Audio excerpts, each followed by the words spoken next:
Insurgency Sandstorm's first content update is now live and free to all players. My name is Michael Sruhas, I'm a lead game designer, and I want to run you through some of the new stuff you can see in today's update. But before we do that, we first want to say thank you all so much for your support. Sandstorm's launch was just awesome. We had so much positive response and a ton of great feedback. We've been hard at work since release, acting on all your input. Our team is proud and we are excited.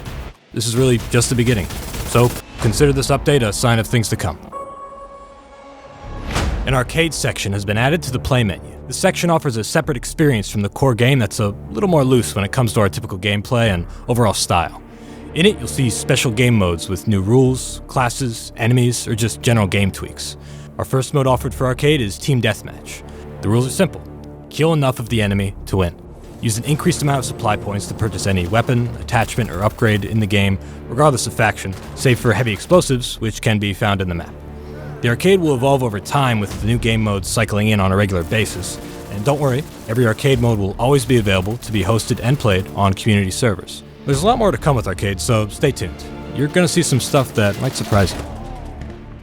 We've added 5 new weapons. First, we have the MP5A2 for insurgents and the MP5A5 for security. Perfect for close quarters, these low-caliber weapons offer good recoil control while still remaining lethal. Gunner classes can enjoy 2 new machine guns with the MG3 for insurgents and the M240 Bravo for security. The M240 Bravo provides a higher caliber alternative to the M249, while the MG3 spits hot fire, 1,000 rounds per minute. We've also added a new security handgun, the PF940, which has a high-capacity magazine and 9mm rounds.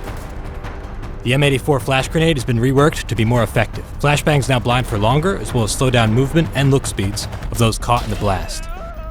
Both factions have new cosmetic items to unlock, including a new camouflage pattern, eyewear, skull masks, tattoos, and more. In addition to adding new content, of course, we've made a ton of bug fixes, improved performance, and added many quality of life improvements based on your feedback.